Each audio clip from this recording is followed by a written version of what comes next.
Forgotten username recovery failed on Deserve EDU Card Fix. If you've tried to recover your Deserve EDU Card username and failed, most people get this wrong by entering the wrong email or skipping important verification steps. The good news is that with the right approach, you can regain access quickly. Step 1.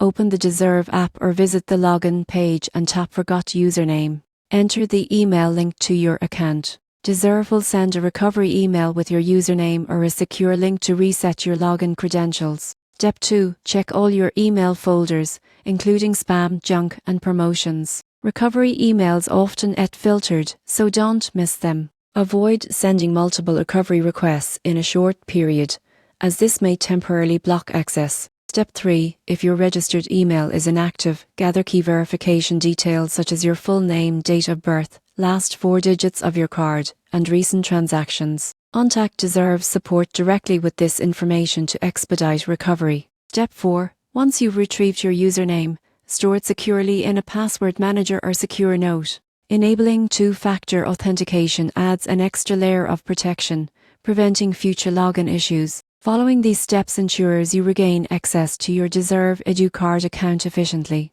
Proper verification, patience, and secure credential management are key to keeping your funds, account history, and financial tools safe and accessible.